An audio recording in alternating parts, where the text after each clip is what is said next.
नमस्कार दोस्तों। लोकसभा चुनाव के 5वें दौर के लिए 8 राज्यों में 49 सीटों पर वोटिंग आज खत्म हो गई और 5 दौर के चुनाव के साथ ही 429 सीटों पर मतदान खत्म हो गया। अब 429 सीटें यानी 543 सीटों में से बड़ा हिस्सा, अगर कहें इसी हिस्से में जो मतदान हुआ है और उस मतदान का रुझान किस तरफ है, उससे मोटे तौर पर सरकार किसकी बनेगी ये ईवीएम में अब कैद हो गया। हमारे साथ एक खास मेहमान है योगेंद्र यादव, जिनसे हर रोज हर मतदान के दिन, वोटिंग के दिन, हर दौर में हमने बात की, समझने के लिए कि वोटिंग की ये दिशा किस तरह की सरकार बनने के संकेत देती है, वोटिंग का ये रुझान या वोटिंग को लेकर जो जानकारी मिल रही है उसके आधार पर क्या आकलन है, मतदाताओं का रुख क्या है, कौन से मुद्दे काम कर रहे हैं, किसके पक्ष में काम कर रहे हैं, किसके विपक्ष में काम कर रहे हैं, योगेंद्र यादव जी से हर दौर में हमने समझा है। योगेंद्र जी, बहुत बहुत स्वागत है। 5वें दौर की वोटिंग के बाद मुझे लगा एक बार फिर आपसे बात की जानी चाहिए।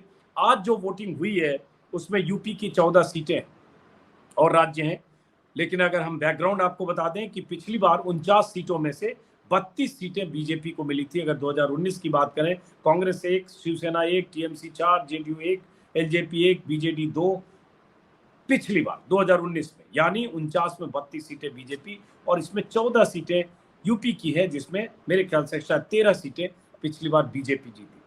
तो हम शुरुआत जरा योगेंद्र जी यूपी से करें, ओवरऑल करें, एक पहले मुकम्मल तस्वीर आप बताएं, उसके बाद हम राज्यवार जाते हैं। क्या 5वें दौर में, हाँ एक बात और, यूपी में जो आज वोटिंग हुई है उसमें रायबरेली और अमेठी भी है, जिस पर सबकी नजर लगी थी कि रायबरेली और अमेठी में क्या होता है।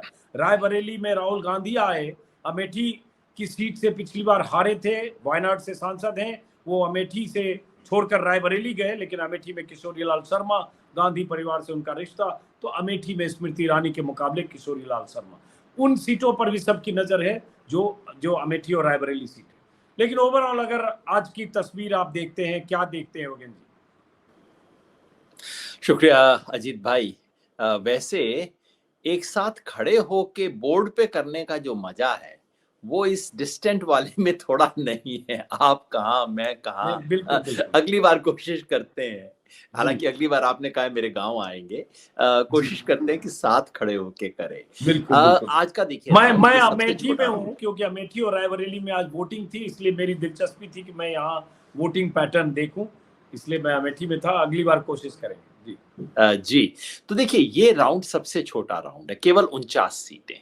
लेकिन वो है ना, ये कबीर का एक दोहा है कि देखन में छोटे लगे घाव करे गंभीर, ये कुछ वैसा मामला है। राउंड छोटा है, लेकिन ये राउंड 2 कारणों से बहुत महत्वपूर्ण है।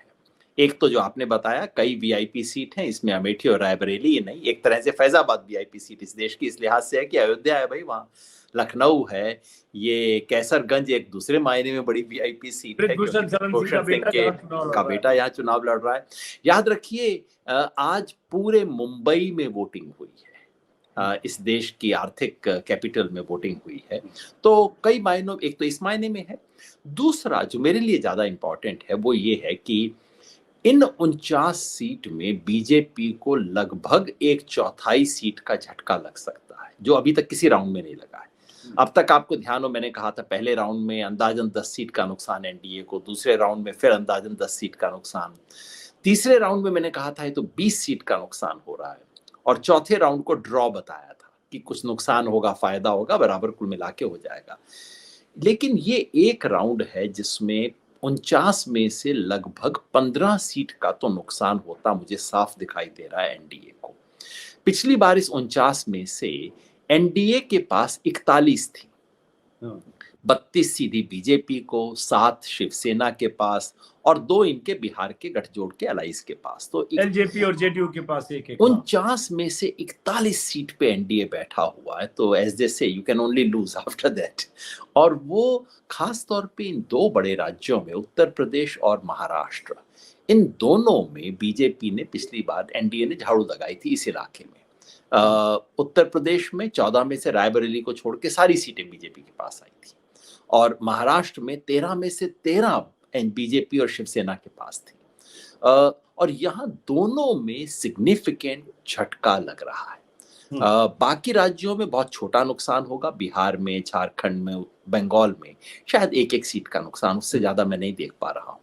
लेकिन कम से कम देखिए ना, 15 के करीब सीटों का नुकसान हो सकता है बीजेपी एनडीए को इस राउंड में, इसलिए बहुत महत्वपूर्ण राउंड है। शुरुआत उत्तर प्रदेश से ही करते हैं जैसा बिल्कुल। तो मैं चाहूंगा स्क्रीन पर हमारे सहयोगी यूपी के जो की सीटें हैं जहां आज वोटिंग हुई है, स्क्रीन पर आप देख पा रहे हैं अमेठी, रायबरेली, लखनऊ, फैजाबाद, कैसरगंज जिसका जिक्र किया, कौशाम्बी, गोंडा, बाराबंकी, फतेहपुर, जालौन, झांसी, हमीरपुर, बांदा, मोहनलालगंज, इन सीटों पर आज वोटिंग हुई। और सही कहा आपने कि इसमें से सिर्फ एक रायबरेली सीट पिछली बार कांग्रेस जीती थी और बाकी सारी बीजेपी जीती। अब जो आप कह रहे हैं कि 14-15 सीटों पर नुकसान है, यूपी से अगर शुरू करें, 14 में 13 पिछली बार बीजेपी जीती, तो कैसे देख रहे हैं, कहां नुकसान और कैसे? यूपी की इन सीटों को मैं 3 हिस्सों में बांटता हूं क्षेत्रीय रूप से।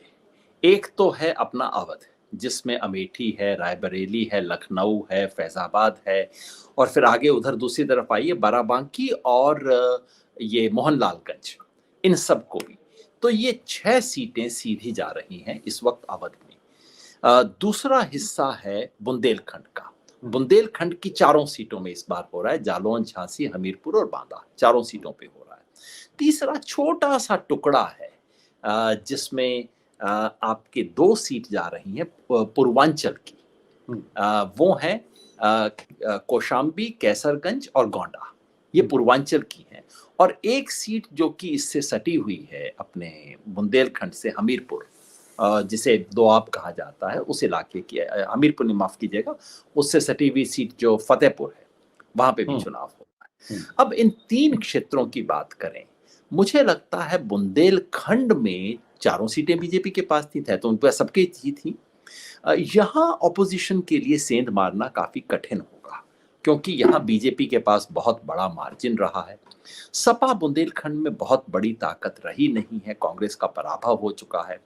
बीएसपी एक जमाने में बड़ी ताकत थी, लेकिन बीएसपी का वोट क्या सपा को ट्रांसफर होगा, वो एक सवाल है। इसलिए मैं समझता हूं ले दे के बांदा में एक कुछ उम्मीद लगा सकती है सपा, उसके बाहर उन्हें ज्यादा स्ट्रगल करना पड़ेगा।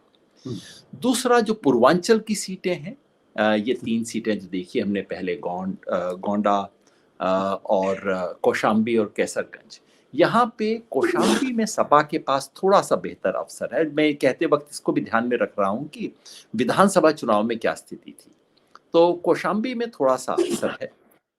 पुराने हिसाब से गोंडा और कैसरगंज में बीजेपी की स्थिति अपेक्षाकृत बेहतर है।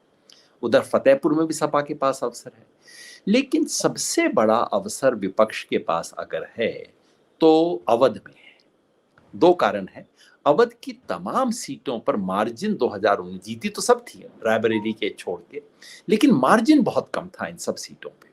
और जो कुछ ग्राउंड से रिपोर्ट आ रही है, हालांकि आप तो इस वक्त वहां बैठे हुए हैं, ग्राउंड से मेरे पास जितनी भी रिपोर्ट है वो इसी इलाके में बीजेपी को सबसे ज्यादा नुकसान की रिपोर्ट आ रही है। अमेठी, रायबरेली के बारे में तो खैर चर्चा करने का फायदा नहीं है, इस लिहाज से कि मतलब वहां पिछली बार सोनिया गांधी 1.5 लाख वोट से जीती थी। मेरी समझ है 1,67,000 से जीती थी।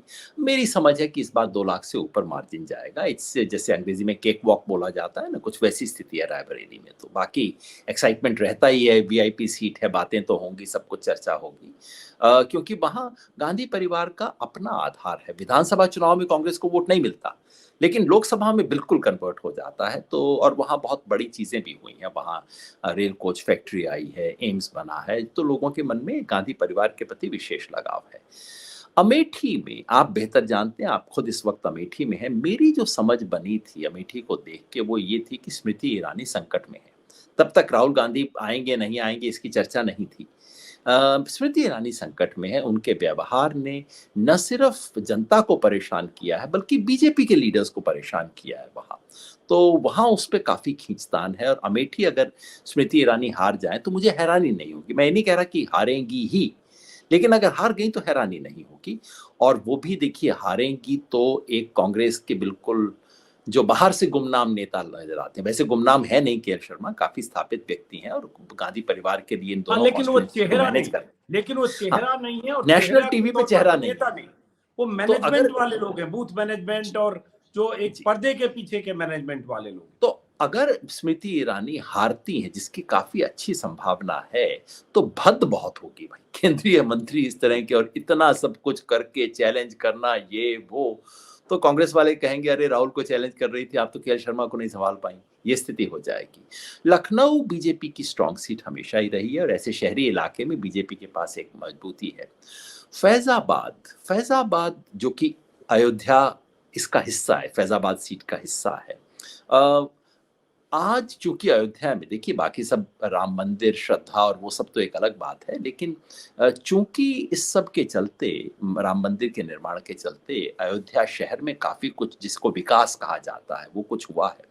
उसके चलते हो सकता है बीजेपी को एडवांटेज हो, लेकिन ये असंभव सीटें नहीं है। ये भी ये सब सीट, और उधर बाराबांकी और मोहनलालगंज, दोनों सीटों पर ऑपोजिशन का दावा रहेगा। तो ये जो अवध का इलाका है, ये इलाका बीजेपी के लिए बहुत कठिन साबित हो सकता है। तो कुल मिला के आप मुझसे पूछें तो मैं कहूँगा यहाँ ऑपोजिशन कोई 6-7 सीट, लगभग आधी सीट खींच सकता है। एक तो ऑलरेडी है उसके पास, 6 सीट और खींच ले तो मुझे हैरानी नहीं होगी। तो बहुत अहम कह रहे हैं, जैसे 14 में से सिर्फ एक रायबरेली सीट आज की तारीख में कांग्रेस के पास है, 13 बीजेपी जीत गई थी, और उसमें आप करें 6 से 7 सीट इंडिया गठबंधन की तरफ आ सकती है। मतलब अगर देखें तो आधी आधी अगर हो जाती है तो बीजेपी के लिए इस 14 सीट में 13 जीती हुई में अगर 5-6 का लॉस हो गया तो काफी नुकसान है बीजेपी को। जी बिल्कुल, मोटा मोटा कहना हो तो देखिए, रायबरेली के अलावा अमेठी, इधर कौशाम्बी, अभी मैं फैजाबाद को नहीं गिन रहा हूँ, अमेठी, कौशाम्बी, और अब अगर हम पलटें तो उसमें दूसरे में बाराबांकी है, वहाँ फतेहपुर है, वहाँ पे दूसरे वाले को अगर हम पलट के देखें, बाराबांकी, फतेहपुर और ये जी मोहनलालगंज और बांदा, ये सब सीटें हैं जिन पे ऑपोजिशन को चांस है। तो मैं समझता हूँ 6 की गिनती पूरी हो जाती है, 1+6 वहां पे संभव है। जी तो ये बताइए, मैं एक सवाल इस पे लेता हूँ फिर आगे बढ़ते हैं, कि ये अगर आपको ये बदलाव दिख रहा है योगेन जी, तो ये क्या वजह है? जैसे मैं यहाँ घूम रहा हूँ, बहुत सारे लोग कहते हैं कि अपोजिशन या विपक्ष नहीं लड़ रहा है, जनता लड़ रही है, जनता में नाराजगी है, महंगाई को लेकर, बेरोजगारी को लेकर, झूठे वादों को लेकर, और इन सब से ज्यादा एक उम्मीद को लेकर कि बहुत उम्मीद थी और नाउम्मीदी मिली, ये नाराजगी दिखती है। लेकिन कई बार वो नाराजगी जो कैमरे पर दिखती है वो कितनी बूथ तक पहुंचती है, किस शक्ल में पहुंचती है, वो बहुत कुछ मैटर करता है। क्या वो मैनेज हो जाता है उसका बहुत बड़ा हिस्सा, ये हमें इसका आकलन हमारे पास कुछ नहीं है। तो आपके हिसाब से अगर इतना फेरबदल आप देख रहे हैं, वो भी इस रीजन में जहां बीजेपी का स्ट्राइक रेट, रायबरेली को अगर हटा दो सब जीत गए, यहां तक कि अमेठी पर कब्जा कर लिया बीजेपी ने, तो क्यों दिखता है? देखिए, जो सीटों में जितना बड़ा फेरबदल ऐसा हो सकता है, जो मैं कह रहा हूँ आधी सीट लगभग पलट सकती हैं इस इलाके में, जो पिछली बार मैंने नहीं कहा था। पिछली बार मैंने कहा था कि बहुत कठिन है और उसमें बीजेपी ज्यादातर निकाल लेगी। उसका एक वजह तो ये है कि वोट का मार्जिन दरअसल कम है, इतना बड़ा फेरबदल है नहीं। सिर्फ 5-6% वोट हिलने भर से, 5% वोट हिलने भर से इसमें आधी सीट चली जाएंगी। वो 5% वोट क्यों हिल रहे हैं, मैं समझता हूँ 2-3 चीजें। देखिए, एक चीज को हम अंडर एस्टिमेट ना करें, अखिलेश यादव और राहुल गांधी के आने से एक विशेष केमिस्ट्री बन रही है, उससे 3 फायदे हैं विपक्ष को। एक तो मुसलमान वोट की दुविधा समाप्त हो जाती है, उसको बिल्कुल स्पष्ट एक क्लियर ऑप्शन दिखता है। दूसरा, जो बसपा का वोटर बहन जी को छोड़ने का सोचता है लेकिन ये कहता है कि भाई बाइसिकल है सामने, इनको तो मैं नहीं दूंगा, क्योंकि एक पुराना उसका एक मन में वो है, और जो शायद जिसके आधार भी है, ऐतिहासिक आधार है। लेकिन जब वो राहुल गांधी को साथ में देखता है तो उसका जो मन थोड़ा मुलायम हो जाता है कि हाँ अच्छा ये भी साथ में है, तो वहां आसान होता है। और तीसरा, उत्तर प्रदेश के वोटर को एक विकल्प की छवि सी दिखाई देती है। हालांकि इन्होंने कोई बहुत जॉइंट मैनिफेस्टो अभी रिलीज नहीं किया। एक अच्छी घोषणा जरूर की है कि 5 किलो गेहूं, तो कांग्रेस को और विपक्ष को ये बात समझ आ गई कि राशन ले दे के मोदी जी का सबसे बड़ा 10 किलो कर दिया राहुल गांधी तो ने, 5 नहीं तो हम अब 10 करेंगे। मेरे ख्याल से इनको चुनाव से पहले ही कह देना चाहिए था और देश भर के लिए वो मैसेज वैसा गया नहीं है, वो भाषण में बोल दिया कठिन, लेकिन वो मैसेजिंग नहीं है कहीं उस तरह से गया। ऑपोजिशन की ये क्षमता ही नहीं है कांग्रेस पे, सपा पे, कि वो अपने चुनावी वादों को नीचे जमीन तक ले जा सके। कैंडिडेट, साधारण जनता तो छोड़ दीजिए, इनके लीडर्स को, इनके वर्कर्स को पता नहीं है कि कांग्रेस के मैनिफेस्टो में क्या लिखा हुआ है। जैसे बहुत अहम पॉइंट है, सिर्फ मैं याद दिलाने के लिए कि दो बड़ी बातें जो कांग्रेस के मैनिफेस्टो में है, जो राहुल गांधी अपनी सभाओं में हर मीटिंग में बोलते हैं कि भाई हम हर महिला को, हर परिवार की जो महिला प्रधान है, प्रमुख है, जो भी है, उसको 1 लाख रुपया साल में देंगे। वही खटाखट जो बोलते हैं, जिसको मोदी मिमिक्री जिसका कर रहे हैं, ये एक बड़ी बात है। उसी तरह से बेरोजगारों के लिए जो ऐलान है राहुल गांधी का। लेकिन अगर आप कार्यकर्ता को पूछेंगे क्या वो इस तरह के नैरेटिव को नीचे तक ले जा रहे हैं, तो नहीं, वो वही सारी बातें जरूर कहेंगे, महंगाई है, बेरोजगारी है, डीजल पेट्रोल और ये, लेकिन वो अपनी बात नहीं बताते हैं कि हमने ये कहा या हमारे लीडर ने ये कहा। तो वो बात भी नीचे कहीं पहुंची नहीं है, उस पंडाल में और रैली में भाषण की शक्ल में जरूर है जी। और ना ही कांग्रेस एक साधारण वर्कर को, ये साधारण वोटर को ये बताने में समर्थ हो रही है कि भाई ये सारा कुछ राशन की स्कीम को मोदी जी की स्कीम नहीं है, ये एनएफएस से कांग्रेस सरकार लेके आई थी, उन्होंने शुरू किया था। इस देश के साधारण वोटर के लिए, वोटर ही छोड़ दीजिए, एक साधारण पत्रकार के लिए भी ऐसा एक छवि बन गई है कि ये राशन तो मोदी जी ने इस देश में देना शुरू किया। फर्क केवल इतना ही हुआ है कि कांग्रेस के एनएफएसए कानून के तहत चावल का 3 रुपए किलो देना होता था, गेहूं का 2 रुपए किलो देना होता था, नगण्य प्राय है। अब मोदी जी ने उस 3 और 2 को शून्य कर दिया, क्योंकि राजनीतिक रूप से समझदार आदमी है, उन्होंने कहा 3 क्यों, फिर शून्य ही कर दो ना, बस इतना फर्क हुआ। शुरू कोविड से हुआ, लेकिन उनको उसका फायदा दिखा तो हर चुनाव के पहले उसकी मियाद बढ़ाते गए। अब लगा कि हम चलो आगे कर देते हैं। छत्तीसगढ़ के समय उन्होंने अनाउंस किया था, तो चुनावी अब वो एक तरह से वो हो गया, चक्र में आ गया जी, बाकायदा। तो उत्तर प्रदेश में इन दोनों की केमिस्ट्री काम कर रही है, जिससे कुछ एक फायदा होता दिखाई दे रहा है।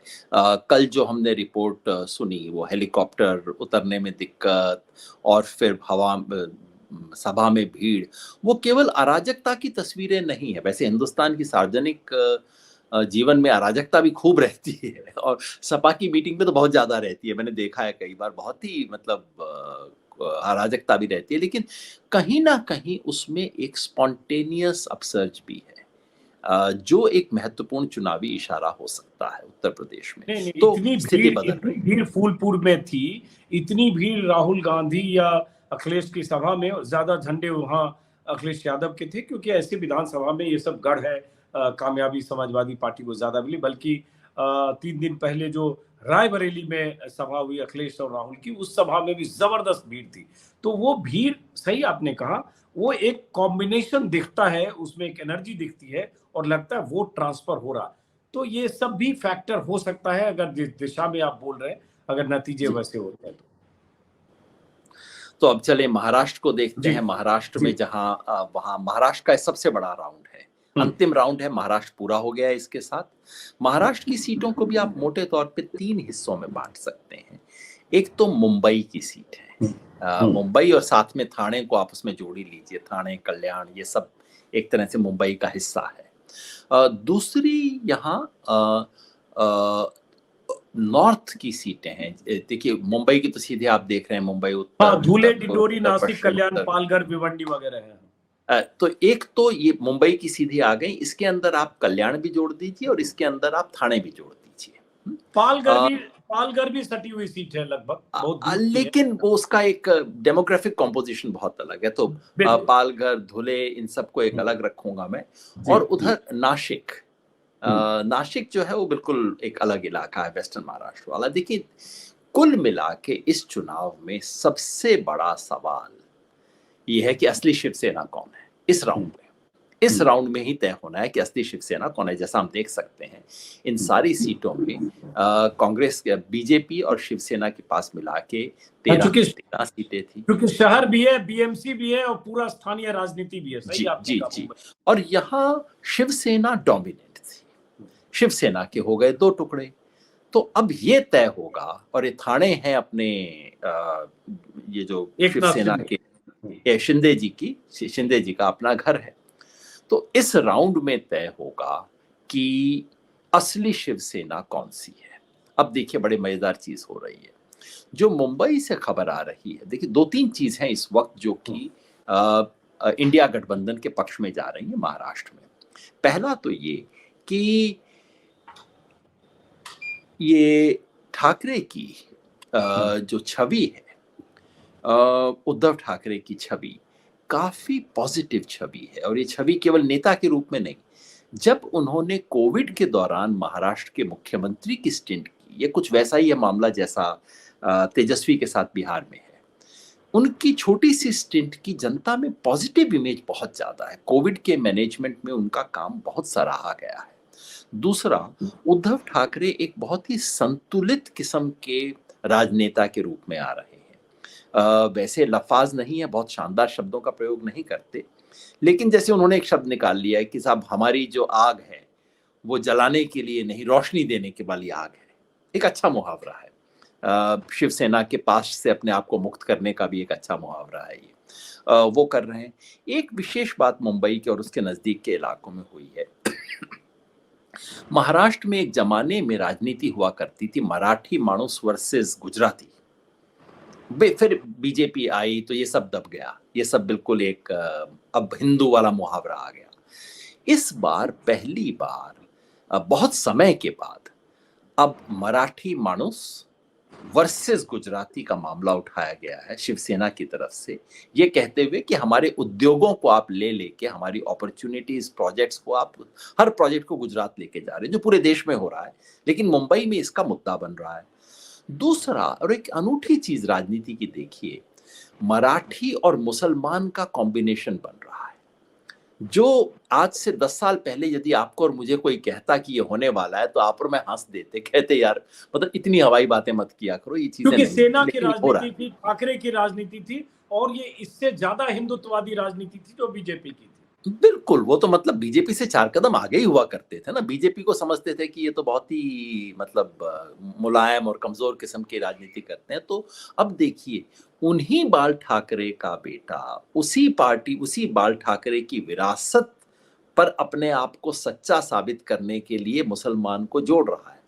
और मुंबई का मुसलमान कहता है कि हाँ, मैंने तो देखा इस आदमी को मुख्यमंत्री होते हुए, और कोविड रिलीफ में, और इन पे इस आदमी की तरफ से कोई डिस्क्रिमिनेशन नहीं हुआ। तो मुंबई में बाल ठाकरे के वारिस के बारे में एक पैसे का लोगों के मुसलमानों के बारे में संदेह नहीं है।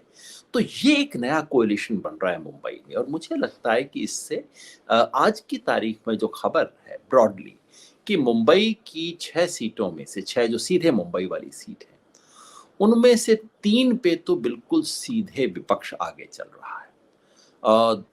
सिर्फ एक में आप कह सकते हैं कि बीजेपी आगे है, वो हमारे मंत्री इनकी सीट है, कॉमर्स मिनिस्टर जो हमारे हैं उनकी सीट है, वहां पे आप कह सकते हैं कि बीजेपी आगे चल रही है। और 2 सीट पे फाइट, पीयूष गोयल जी की सीट पे आप कह सकते हैं वो आगे चल रही हैं, लेकिन 3 सीट पे इस वक्त क्लियरली इंडिया कोएलिशन आगे चल रहा है, 2 पे फाइट है। नासिक में जो शरद पवार जी की पार्टी है उसका दबदबा है। वहां अजीत पवार के लिए अभी भी बारामती के बाहर, और कहीं बारामती लड़ रहे हैं, अच्छा लड़ रहे हैं, और वहां काफी कुछ खींचतान हुई है, लेकिन उसके बाहर वो अपनी छाप कहीं नहीं छोड़ पा रहे हैं। और ये जो बाकी सीटें हैं, जो नॉर्थ वाली सीटें हैं, वहां पर बीजेपी को कुछ चैलेंज है। तो कुल मिला के फिर मैं कहूंगा अजीत भाई कि यहाँ भी इन 13 में से 6 सीट यदि ऑपोजिशन ले जाए तो मुझे कोई हैरानी नहीं होगी। 6-7 कुछ भी हो सकता है यहाँ पे। तो 6-7 सीट का नुकसान, 6-7 सीट का एडिशनल नुकसान यूपी में, और 6-7 सीट का एडिशनल नुकसान यहाँ महाराष्ट्र में। ये है जो कि इस फेज को बहुत खतरनाक बनाता है एनडीए के लिए। अब एक सवाल उसके बाद आगे बढ़ते हैं कि देखिए उस हिसाब से, जैसे, और मैं बार बार बीजेपी स्पेसिफिक ज्यादा रहता हूँ, कि 2019 में महाराष्ट्र में गठबंधन था, जाहिर है सेना के टुकड़े होकर, लेकिन 23 सीटें बीजेपी जीत गई थी, और 18 माफ करें, हाँ 23 बीजेपी और 18 उद्धव ठाकरे की शिवसेना, जो बंटवारा हो गया। अब वहां आप बीजेपी को इससे अगर इस दौर के चुनाव की इन सीटों को लेते हुए और 13 सीटों को लेते और तब ओवरऑल समझने की कोशिश करें तो बीजेपी को 23 में से कितना नुकसान देखते हैं? ये याद रखिए कि बीजेपी इस बार ज्यादा सीट कॉन्टेस्ट कर रही है पिछली बार की तुलना में। पिछली बार से शायद 4 सीट ज्यादा बीजेपी कॉन्टेस्ट कर रही है, तो इसलिए बीजेपी का थोड़ा मार्जिन है। और इसमें कोई संदेह नहीं कि उद्धव ज्यादा जो नुकसान होगा एनडीए में वो बीजेपी के पार्टनर्स को होगा। बीजेपी को अपेक्षाकृत कम नुकसान है, जब विदर्भ वगैरह की सीटें हैं जहां बीजेपी मजबूत रही है। ज्यादा नुकसान है एक नाथ शिंदे शायद 3-4 सीट ले जाएंगे, इससे फालतू की उनकी क्षमता नहीं है। अजीत पवार 1 सीट बचा पाए तो बहुत बड़ी बात होगी। तो नुकसान ज्यादा एलाइज को है। लेकिन अगर देखिए आज महाराष्ट्र के बारे में, क्योंकि महाराष्ट्र का पूरा हो चुका है, 48 की 48 सीट हो चुकी है। महाराष्ट्र में अगर कोई व्यक्ति सेफ प्ले करना चाहता है तो आपको कहता है कि चलिए 24-24। जब महाराष्ट्र में देखिए, जब इलेक्शन शुरू हुआ उस वक्त कहा जा रहा था कि एनडीए 30 और ये विपक्ष 18 सीट ले जाएगा, और 18 सीट ले जाएगा तो बड़ी उपलब्धि है उनके लिए, क्योंकि उन्होंने 11 सीट नीचे उतार दिया एनडीए को। इस वक्त जो व्यक्ति सेफ मॉडरेट प्ले करना चाहता है वो कहता है 24-24 दोनों में हो जाएंगी। लेकिन मैं ऐसे कई गंभीर एनालिस्ट को, जिनकी बात का मैं तवज्जो देता हूं, जो कह रहे हैं कि एनडीए 22 क्रॉस नहीं कर सकता, 20 क्रॉस नहीं कर सकता, ये स्थिति है। तो ऐसा होता है तो जाहिर है बीजेपी को तो नुकसान होगा ही होगा। ये हो नहीं सकता ना कि पूरा एनडीए 24 पे आ जाए। उस हिसाब से हाफ हो गई पिछली बार 41 में से, जिसमें ऑलरेडी 7 सीटें एनसीपी और कांग्रेस और घटक दलों के पास। मोटे तौर पे देखिए 41 के अलावा एक उनका पार्टनर भी था, एक अठावले भी थे, रामदास अठावले। हाँ, तो 42 आप मान लीजिए, तो उन्हें 20 सीट का नुकसान आप कह सकते हैं। और अगर 20 सीट का नुकसान होता है तो ये तो हो नहीं सकता कि बीजेपी अछूती रहे। 20 में से 12 सीट का नुकसान उसके ओपोनेंट्स को हो सकता है, लेकिन 8 सीट का झटका तो बीजेपी को भी लगेगा। और अगर 8-1 सीट का झटका लगता है तो बीजेपी अपने पिछले बार के स्कोर से 2-3 सीट तो नीचे उतरेगी, है ना। तो कुछ बीजेपी उसके हिसाब से कट शॉर्ट में उसके हिसाब से कि आप 23 सीट अगर बीजेपी को 2019 का हम बेंचमार्क देखते तो आप 2-3 सीट, मतलब बीजेपी को स्पेसिफिक बहुत ज्यादा लॉस आप नहीं देख रहे। जी देखिए, अगर हम ये कहें कि बीजेपी एनडीए को 20 सीट का नुकसान है, 22 पे अगर एनडीए आ जाता है तो जाहिर है बीजेपी 17 से आगे तो नहीं जाएगी ना। तो उसमें 5 सीट का तो नुकसान हो ही रहा है। अगर का नुकसान बीजेपी को है, लेकिन ज्यादा नुकसान ओपोनेंट्स, ज्यादा नुकसान एलाइज को है। शिंदे और अजीत पवार जो भी उनके साथ घटक है उनके, ठीक है। तो ये एक महाराष्ट्र की तस्वीर है। उसके बाद हम आते हैं आज जो बंगाल की 7 सीटें हैं। एक बार जरा बंगाल समझे, जो बनगांव, बैरकपुर, हावड़ा और श्री रामपुर और हुगली और आरामबाग। ये बिल्कुल हम जिसे साउथ बंगाल का हार्ट कहा जाता है, ये बिल्कुल अब हम कलकत्ता के एकदम नजदीक आ गए हैं और इतने डेंसली पॉपुलेटेड ये इलाके हैं। यहाँ पे पिछली बार बीजेपी ने बहुत हैरान करते हुए 3 सीट झटक ली थी, जिस किसी को विश्वास नहीं था कि ये सीटें बीजेपी ले सकती है। ये तीनों सीटें टीएमसी ने विधानसभा में वापस झटक ली थी। तो बीजेपी के लिए इस वक्त संघर्ष है कि वो इन तीनों को हासिल करने की कोशिश करे। उधर बीजेपी इनमें से 1-2 छीनने की कोशिश करेगी, आरामबाग जैसी सीटें छीनने की कोशिश करेगी, लेकिन तो संघर्ष है। अभी की स्थिति में मैं मान के चलता हूं कि आप ये मानिए कि ड्रॉ हो सकता है या बीजेपी 1 सीट लूज कर सकती है 3 में से। तो उस हिसाब से बंगाल में फिर एक बार हम समअप अगर करें तो बंगाल में जो 18 सीटें बीजेपी की हैं ओवरऑल, तो ओवरऑल में बीजेपी लूज कर, क्योंकि बंगाल को लेकर कुछ लोगों की राय है कि बंगाल और उड़ीसा में बीजेपी कुछ गेन कर सकती है।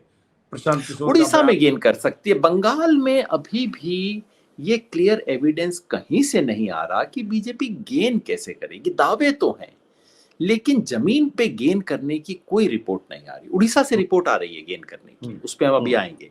बंगाल में गेन करने की रिपोर्ट अभी नहीं आ रही है। तो मैं अभी भी कहूंगा 18 ± 1-2, मतलब आज अगर आप मुझसे पूछेंगे ही तो मैं कहूंगा -2।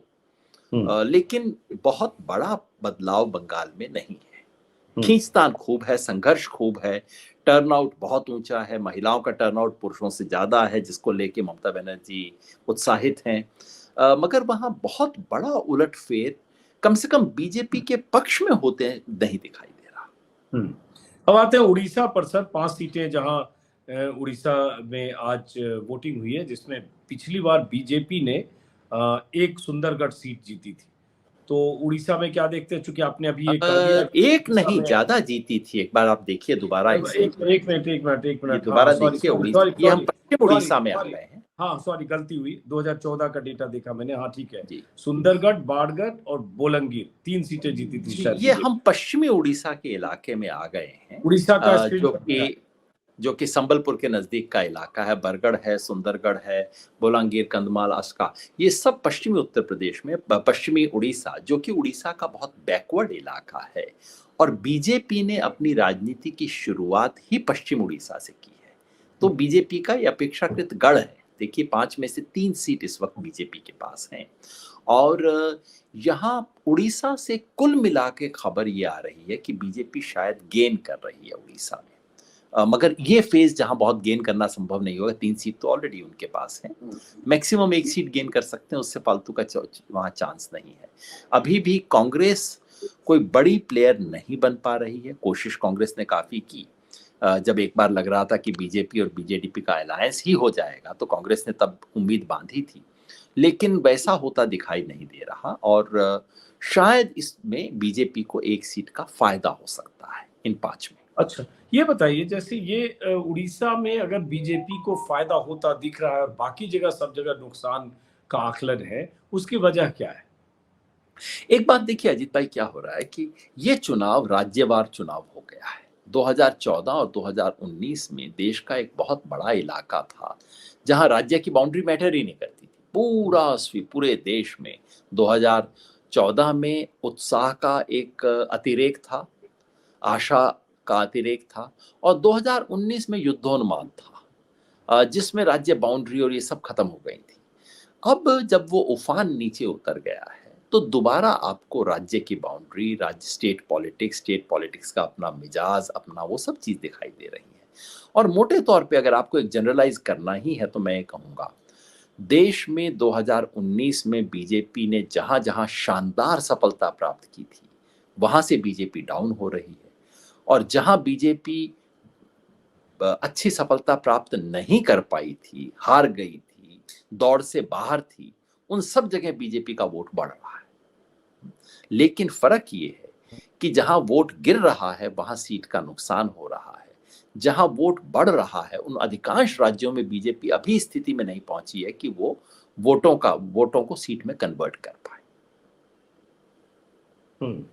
तो ये रहा उड़ीसा। अब जरा एक बार झारखंड, हालांकि झारखंड की 3 सीटों पर ही आज वोटिंग थी। चतरा, कोडरमा, केवल 3 सीटें हैं झारखंड में। पिछली बार तीनों बीजेपी ने जीती थी, विधानसभा चुनाव में भी जीती थी।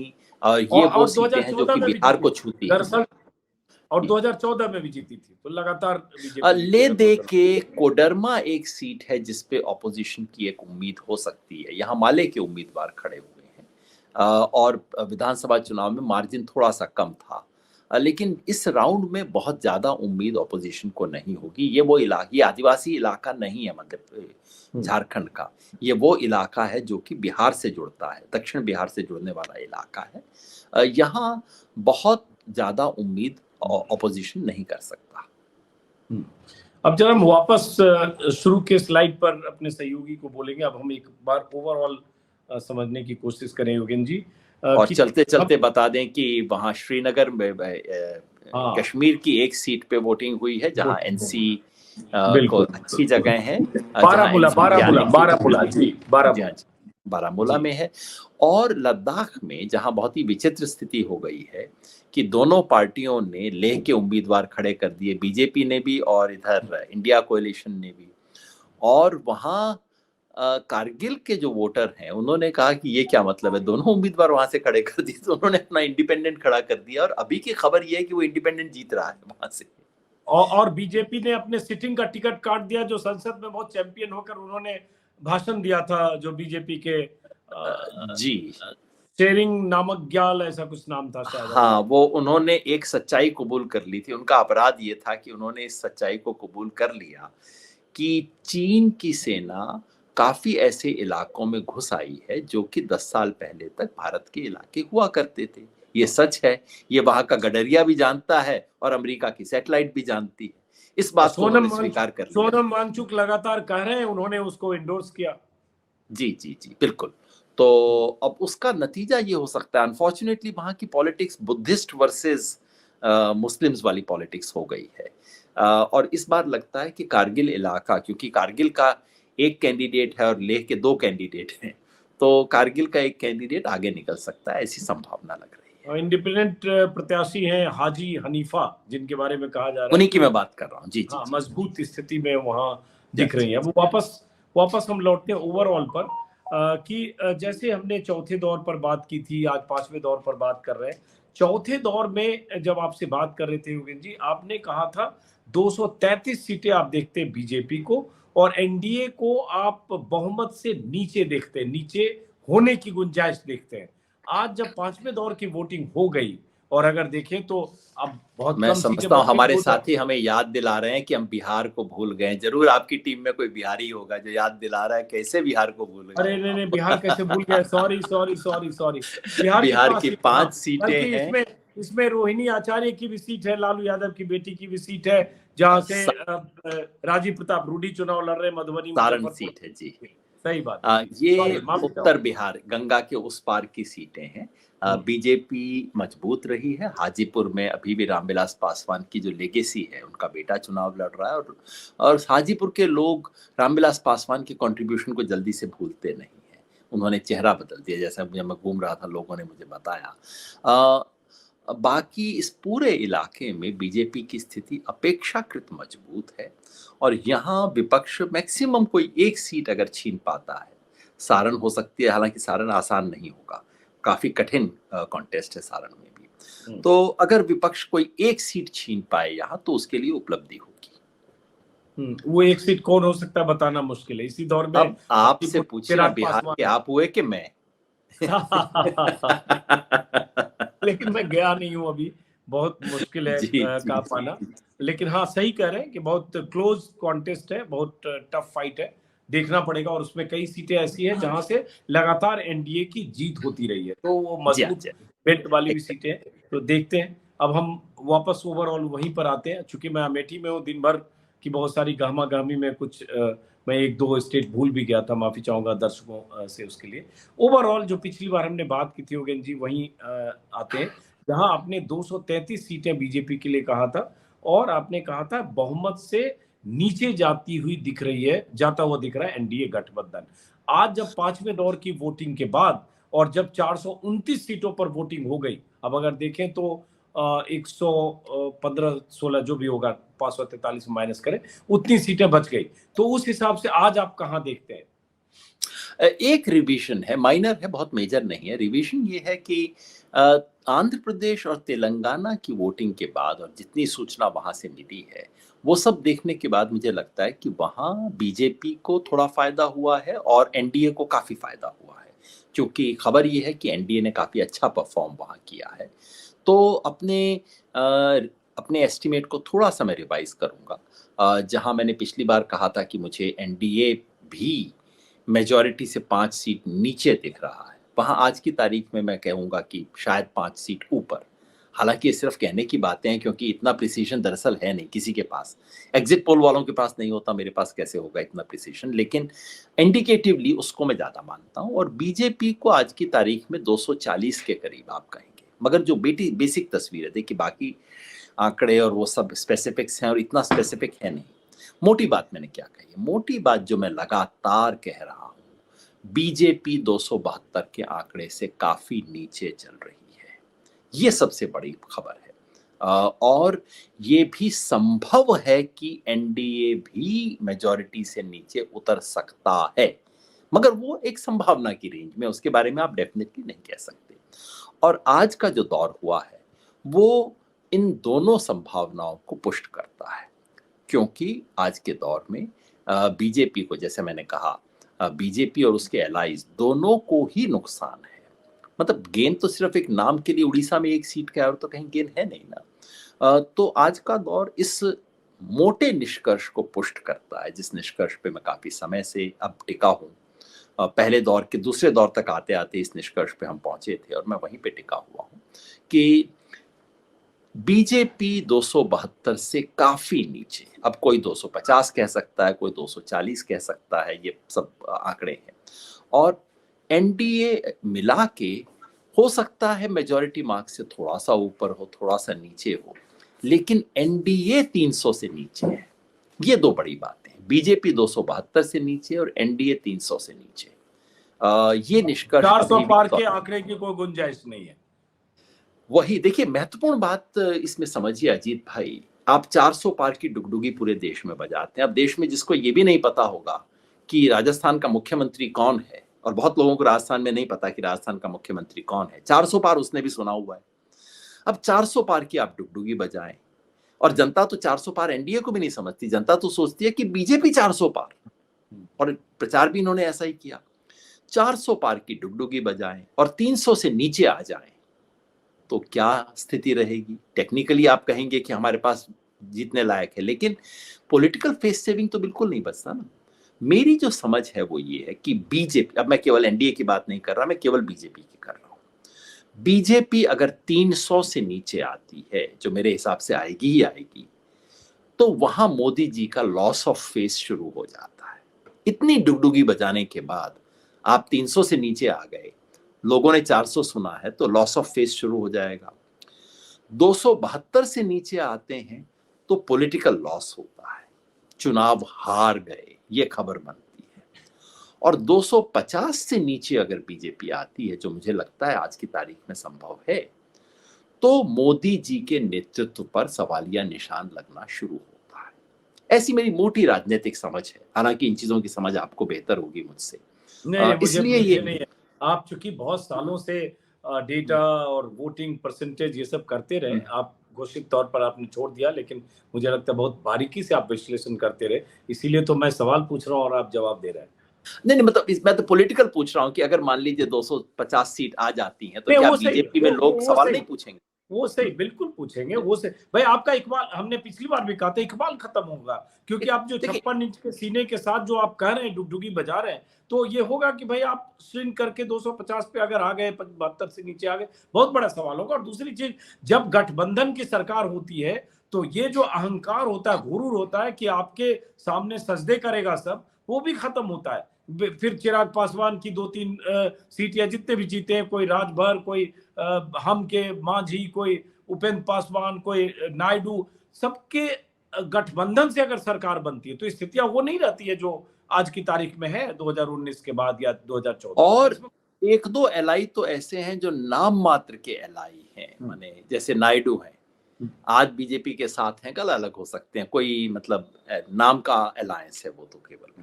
तो इसलिए एक इंटरेस्टिंग, और इकबाल खत्म होने की चीज तो 303 से नीचे, 300 से नीचे उतरते ही शुरू हो जाती है, क्योंकि खुद ही प्रचार किया ना, किसी दूसरे ने तो कहा नहीं था कि आप 400 लाइए। आप खुद ही टारगेट सेट करते हैं, पूरी देश में आप प्रचार करते हैं, और फिर आप आते हैं तो you cut a very sorry figure. ये तो मैं समझता हूँ होने ही वाला है इस बार। अच्छा, आखिरी सवाल, पिछली बार शायद हमने दूसरे दौर के बाद हमने एक अलग से यूपी पर चर्चा की थी, जब आपने कहा था कि यूपी में आप 62 सीटें नामुमकिन देखते हैं बीजेपी के लिए, जो अभी प्रेजेंट में है 2019 में, और 50 से नीचे देखते हैं। ये दूसरे दौर के बाद शाम को हमने बात की थी। अब जब यूपी का 5 दौर का चुनाव हो गया, ज्यादातर सीटों पर चुनाव यूपी में हो गए, पूरब की अब कुछ सीटें बच गई, तब आप क्या नंबर को आप एक बार फिर से उसमें कुछ रिविजिट करेंगे या वही है? थोड़ा सा रिविजिट। देखिए, मोटी बात क्या मैं कह रहा था, फिर उसी पे कायम हूं। पहली बात, ये जो था कि बीजेपी 62 से 72 पे जा रही है, ये एकदम कोरी कल्पना है, ऐसा कुछ नहीं होने वाला है। दूसरा, 62 रिटेन करना नामुमकिन है। और मैं फिर कहता हूं, आप उत्तर प्रदेश में हैं, आज तो बहुत व्यस्त रहे होंगे, कल से फिर देखिएगा, सिंपल पूछिए कि जिसने सपा को वोट दिया था, क्या वो सपा को छोड़ रहा है क्या 2022 में? मुझे तो कोई नहीं मिला। और जिसने बीजेपी को वोट दिया था, क्या वो छोड़ रहा है? आपको मिलेंगे ऐसे लोग। तो इसका मतलब है बीजेपी के लिए 2019 की स्थिति बनाए 62 भी बनाए रखना नामुमकिन है। अब सवाल है कितना लॉस होगा।